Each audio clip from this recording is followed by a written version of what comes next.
سلام زي خبركم تخاتلتي بين تي في نلو محموس عصر تشمون تمقابيت زي تدالو على توزينات تيزلكم متسلخو كموترو كسافر صامي مدباتنا نخت كتاتلنا ندعدمكم بقدامነት አርእስተ ዜና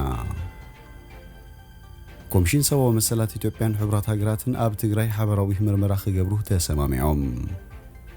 ጆ ባይደን በዛዕባ ፑቲን ድሕሪ ዝሃቦ ርእይቶ ሩስያ አምባሳደራ ሲሂባ ውድብ ህብራት ሀገራት አብ ዝወፁ መግለጺ ንእስራኤልን ንኻልኦትን አብ ውግእ ንቆልዑ ብምጉዳእ ይንቀፉ ኣብ አትላንታ በቅትለት 6 ኤሳውያን ደቂ ኣንስትዮ ዝተጠርጠረ ሰብ ክሲ ከም ዝተመስረተሉን ካልእን ዝድህስ ዜናታት ሒዘልኩም መጽለኹ ሰናይ ናይ ምክታል ግዜ እንዳተመነኹ ኣብዛ ቻናል ድማ ናይ ወትሩ ተኸታተልቲ ንኽትኮኑ ሳብስክራይብ ክትገብሩ ብኽብሪ ይዕድመኩም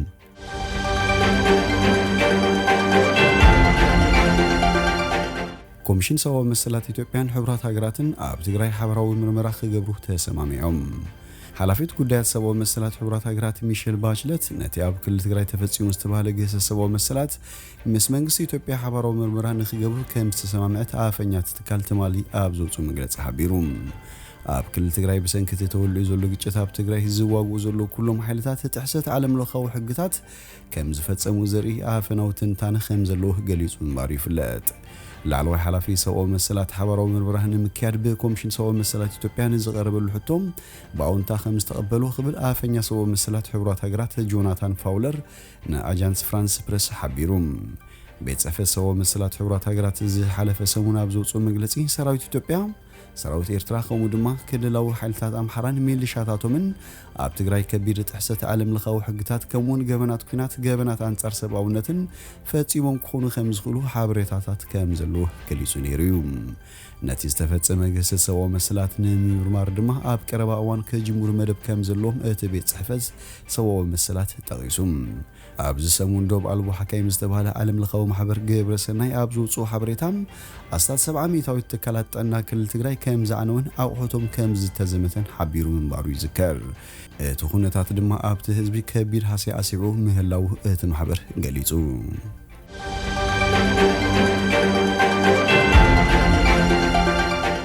ጆ ባይደን በዛዕባ ፑቲን ድሕሪ ዝሃቦ ርእይቶ ሩስያ ኣምባሳደራ ሲሂባ ሩስያ ነቲ ምስ ኣሜሪካ ዝልዋ ምብልሻው ርክባት ንምግታ ኣብ ዋሽንግተን ዝነበረ ኣምባሳደራ ነዘተጸዊዓ ሽርክና ኣሜሪካን ሩስያን ናብ ጉጉይ መንገዲ ፍረ ኣልቡ ምብጽሑ መንግስቲ ሩስያ ኣብ ኣሜሪካ ዝነበረ ኣምባሳደሩ አንቶኒ አንቶኖቭ ናብ ሞስኮ ክምለስ ከም ዝጸውዕ ኣፍሊጡ ሩስያ ኣብ ዋሽንግተን ዝነበረ ኣምባሳደር ዝሰሓበት ፕሬዝደንት ጆ ባይደን ቭላድሚር ፑቲን ኣብ ምርጫ ኣሜሪካ ኢዱ ምእታው ዋጋ ክኽፍል እዩ ምባሉ ሲዒቡ እዩ ባይደን ምስ ማዕከን ዜና ኤቢሲ ኣብ ዝገብሮ ቃል ምሕትት ፕሬዝደንት ሩስያ ቀታሊ ነይሩ ኢሉ ከም ዝሓስብ ኣረጋጊጹ ጆ ባይደን ኣብ ዝሓለፈ ወርሒ ሕዳር ኣብ ዝተኻየደ ምርጫ ኣሜሪካ ኣብ ግዜ ጎስጓስ ኢዳታውነት ክህሉ ቭላድሚር ፑቲን ፍቃድ ሂቡ እዩ ኣብ ዝብል ጸብጻብ ኤጀንሲ ስለላ ኣሜሪካ ርእይቶ ሂብሉ እዩ እቲ ሪፖርት ሩስያ ምስቲ ብጆ ባይደን ዝተሰዓረ ፕሬዝደንት ነበር ኣሜሪካ ዶናልድ ትራምፕ ብምውጋን ኣብቲ ምርጫ ጸቕጢን ምፍጣር ፈቲና ኢሉ ዝኸስስ ወሃበ ቃል ፕሬዝደንት ፑቲን ዲሚትሪ ፔስኮቭ ግና እዞም ክስታት በመረዳእታ ዘይተደገፉን ንርክብ ክልቴን ሃገራት ዝሃስዩን ኢሉ ነይሩ እዩ ኣሜሪካ ብመሰረት ድምዳመ ጸብጻብ ኤጀንሲ ስለላታ ሃገር ኣብቲ ዝቕጽል ሰሙን ኣብ ልዕሊ ሩስያ ማዕቀባት ክትገብር ትጽቢት ይግበር ሚኒስተር ጉዳያት ወጻኢ ሩስያ ኣብ ዝሃቦ መግለጺ ኣምባሳደር ሩስያ ናብ ኣሜሪካ አንቶኒ አንቶኖቭ ኣብ ጉዳይ ርክብ ክልቴን ሃገራት እንታይ ምግባር ከም ዝካል ንምዝታይ ናብ ሞስኮ ጸዊዕዎ ኣሎ ኢሉ ሩስያ ነቲ ዘይቅልበስ ምብልሻው ርክባት ንምግታእ ንምክልኻል ድሌት ከም ዝነበራ ድማ እቲ መግለጺ ሓቢሩ ንዓናታ ኣገዳሲ ነገር ነቲ ፈታኒ ግዛት ዝሓለፈ ርክብ ሩስያን ኣሜሪካን ዋላኳ ዋሽንግተን ፍረ ኣልቦ ክኸውን እንተገበረቶ ዝተኻኸለሉ መንገዲ ምንዳዩ ኢሉ ጆ ባይደን ኣብቲ ትማሊ ረብዑ ዝተመሓላለፈ ቃለ ምሕትት ሩስያ ኣብ ምርጫ ኣሜሪካ ኢድ ምእታዋም ኣብቲ ዝሓለፈ መወዳእታ ወርሒ ጥሪ ምስ ፑቲን ኣብ ዝነበሩ ናይ ቴሌፎን ርክብ መጠንቀቕታ ከም ዝሃቡ ገሊጹ ነዚ ድማ ዋጋ ክኸፍል እዩ ኢሉ ጆ ባይደን እንታይ ሳዕቤን ይህልዎ ዝብል ሕቶ ዝቐረበሉ ክኸውን ከሎ ኣብ ሓጺር ግዜ ክትሪዮ ኢኻ ዝብል ምላሽ ይብሉሎም ፑቲን ቀታሊ እዩ ኢልካ ተሓስብሉ ዝብል ሕቶ ድማ ፕሬዝደንት ባይደን እወ ክብል መሊሱ ወሃቢት ቃል ዋይት ሃውስ ጄን ፒሳኪኑን ርክብ ሩስያን ኣሜሪካን ኣብ ግዜ ምምሕዳር ፕሬዝደንት ትራምፕ ካብ ዝነበረሉ ዝተፈለየ ከም ዝኾነን ገሊጻ ጂን ፒሳኪ ንጋዜጠኛታት ኣብ ዝሃበቶ ቃል ብዘይጥርጥር ሩስያውያን ንዝወሰዶ ስጉምቲ ተሓተቲ ክኾኑ እዮም ኢላ እቲ ኣብ ዝሓለፈ ሶሉስ ዕላዊ ዝኾነ በዓል 15 ገጽ ሪፖርት ኤጀንሲ ስለላ ኣሜሪካ ብሩስያን ኣሜሪካን ጸቕጢ ናይ ምፍጣር ስርሒት ከም ዝተፈጸመ ገሊጹ ኣብቲ ኣብ ዝሓለፈ 3 ጥሪ ዝተኻየደ ፕሬዝደንታዊ ምርጫ ኣሜሪካ ምስ ሩስያ ርክብ ዘለዎም ውልቀ ሰባት ብዛዕባ ፕሬዝደንት ባይደን መርትዖ ዘይብሎም ሕቶታት ክውዝዑ ከም ዝገበሩ ገሊጹ ቀይዲ ሃገራዊ ምርጫ ኣሜሪካ ንምድኻም ጎስጓስ ስኑዕ ሓበሬታ ከም ዝተረኣየውን እቲ ኤጀንሲ ሓቢሩ بمسارة ريبورت تي ايجنسي ምስ ስለላ ሩስያ ርክብ ዘሎም ገለ ላዕለዎት ሰመዚ መሻርክትን ትራምፕ ጸረ ባይደን ዝኾኑ ተራኻት ኣብ መራኽብቲ ሓፋሽ ኣጀንዳ ክኾኑ ገይርዎም እዩ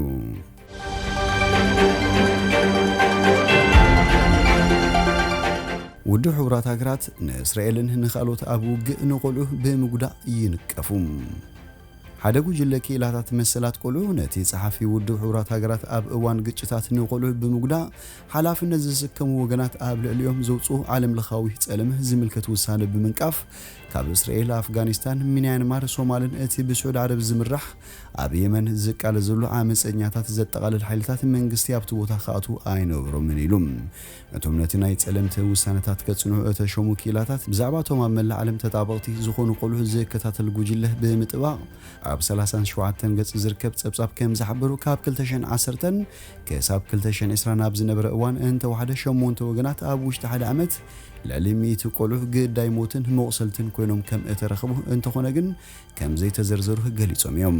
ሽዱሽተ ካብዚኣቶም ሓይልታት መንግስቲ ከም ዝነበሩ እቲ ጉጅለ ይሕብር ኣብ ወንበር ናይቲ ንትግባር ውዕል ውድብ ሕብራት ሃገራት ዝከታተል ኮሚቴ ኮይኑ ዝሰርሐ ያንገሊ ዋና ጸሓፊ ነዚ ጸገማት እዚ ብህፁፅ ፍታሕ ክግበረሉን ንጽውዕ ኣለና ኣብ ልዕሊ ቆልዑ ንዝፍጸም ጥሕሰት ተሓታቲ ዝኾኑ ሃገራትን ጉጅለታትን ድማ ብዘይፍርሕን መውገስን ተሓታቲ ክገብሮን ንጽውዕ ኣለና ይብል ኣፈኛ ውድብ ሕብራት ሃገራት ስቴፋን ዱጃሪክ ዋና ጸሓፊ ሕብራት ሃገራት አንቶኒ ጉንተረዝ ኣብቲ ዓመታዊ ጸብጻብ ኣብ ዘብጽሑ መደምደምታን ለበዋታትን ደው ከም ዝብል ገሊጹ እዩ መንግስታትን ዕጡቃትን ጉጅለታትን ካብ እቶም ክኢላታትን ኣብ ጸሊም ሊስት ካኣቱ ኣሎም ዝበሎም 8 ወገናት ሰለስተ ኣብ ኣፍጋኒስታን ማለት ካብ 2014 ክሳብ 2020 ኣብ ዘሎ ዓመት ኣህጉራዊ ሓይልታት ምክልኻል ጸጥታን ኣብ 2010 ስጋብ 2019 ከምኡውን ኣብ 2016 ምስ ጡርንፍ እስላማዊ መንግስቲ ምትእሳር ዘለዎም ጉጅለታትን ኣብ ንስ ዘከፈ ዓመት ዝድግፎም እዮም እቶም ካልኦት 5 ኣብ 2010 ክሳብ 2012 ከምኡውን ኣብ 2017 ክሳብ 2020 ሓይልታት እስራኤል ክኾኑ ኣለዎም ዝበሎም እዩ ብስዑድ ዓረብ ዝምራሕ ኣብ የመን ዝመደበሩ ጥምረት ኣብ 2020 ኣብ 2018 ኣብ ኮንጎ ዝዓጠቑ ሓይልታት ኣብ 2018 ሓይልታት ጸጥታ ናይጀርያ ኣብ 2015 ድማ ናጻ ምስ ሰራዊት ሶርያ ምትእሳር ዘለዎም ጉጅለታት እዮም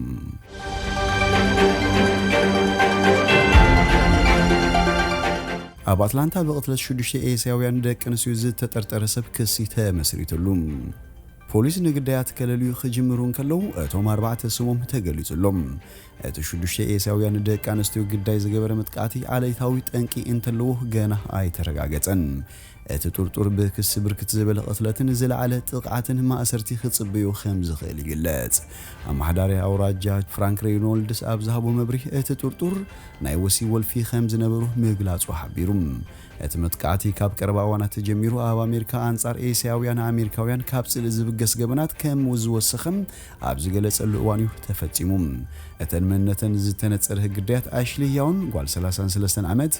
ፓውል አንድሬ ሚሸልስ ጓል 54 ዓመት ሲያኦጂ ታን ጓል 49 ዓመት ኮምን ዳዮ ሬንግ ጓል 44 ዝዕድሜነን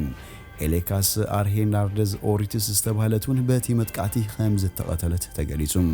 እቲ ናይ ፈለማ ናይ ጥይት መጥቃዕቲ ከባቢ ሰዓት 5 ድሕሪ ቀትሪ ኣብ ኣኳርዝ ኣውራጃ ቺሮኪ ኣብ ዝርከብ ማእከል ምድራዝ ያንግ ኤስያን እዩ ተፈጺሙ ኣብቲ ስፍራ ክልተ ሰባት ክሞቱን ከለዉ ሰለስተ ድማ ናብ ሆስፒታል ከም ዝተወሰዱን እቶም ክልተ ኣብ ህይወቶም ከም ዝሓለፈን ኣፈኛ ፖሊስ ካፒቴን ጄ ቤከር ገሊጹ ንሱ ጸኒሑ ኣብ ዝሃቦ መብርሂ እቶም ግዳያት ክልተ ኤስያውያን ደቂ ኣንስትዮ ሓንቲ ጻዕዳ ሰበይትን ሓደ ጻዕዳ ሰብኣይን ከም ዝኾኑን ሓደ ስፔናዊ ሰብኣይ ከም ዝቆሰለውን ተገሊጹ ድሕሪ ሓደ ሰዓት ኣብ ዝመልአ ግዜ ፖሊስ ጎልድ ስፓ ኣብ ዝበሃል ኣብ ሰሜን ምብራቕ ኣትላንታ ኣብ ዝርከብ ማእከል መሕጸብን መዛነይን ስርቂ ይፍጸም ከም ዘሎ ዝገልጽ ሓበሬታ በፂሕዎም ኣብቲ ናብ 911 ዝተገብረ ጻውዒት ቴሌፎን ሓንቲ ሰበይቲ ካብ ሓደ መትካዕቲ ዝበጽሕ ዘሎ ሰብ ትሕባእ ከም ዘላ ኣብቲ ብረቡዕ ዝተዘርግሐ ናይ ቴሌፎን ቅዳሕ ትስማዕ እቲ ሰብ እንታይ ይመስል እቲ ኦፕሬተር ይሓትት ንሕባ ኢና ዘለና ሕጂ ብረት ሒዞም ኣለዉ ትብል እታ ደዋሊት በጃኹም ምጹና ሕራይ ኢላ ኣካላት ጸጥታ ናብቲ ማእከል ምስ በጽሑም ሰለስተ ደቂ ኣንስትዮ ኣብ ውሽጢ እቲ ስፓህ ብጥይት ተቐቲለን ከም ዝረኸቡ ፖሊስ ሓቢሩ እቶም ኣካላት ጸጥታ ኣብኡ እንከለዉ ኣብቲ ከባቢ ካብ ዝርከብ ኣሮማቴራፒ ስፓ ካብ ዝበሃል ማእከል መሕጸብን መዛንን ጻውዒት በፂሖም ምስ ከዱም ካልእ ዝተቐተለን ሰበይቲ ረኺቦም ኣብ ካላይ ናብ 911 ዝተገብረ ናይ ቴሌፎን ጻውዒት ሓደ ብረት ዝሓዘ ሰብኣይ ናብቲ ስፓ ብምእታው ተኽሲ ምጅማሩ መሓዛ ከም ዝደወለትላ ሓንቲ ሰበይቲ ትዛረብ ነቲ ካብ ናይ ጸጥታ ካሜራ ዝተረኸበ ተንቀሳቓሲ ምስሊ ዝፈተሹ መርመርቲ ናይ ሓደ ጥርጡር ስእሊ ድሕሪ ምዝርጋሕ ፖሊስ ንጥርጡር ሮበርት ኣሮን ህሎነግ ከባቢ 240 ኪሎ ሜትር ካብ ኣትላንታ ንደቡብ ርሒቓ ኣብ ትርከብ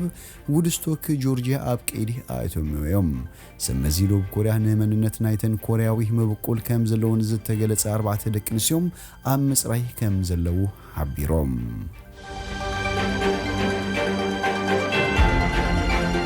ዝኸበርኩም ተኸታተልቲ ቤን ቲቪ ንሎሚ ዝብልናዮ መሰናዶና ኣብዚ ወዲና ኣለና ምሳና ስለ ዝጸናሕኩም ብልቢ ነመስግን ሰናይ ንዓኹም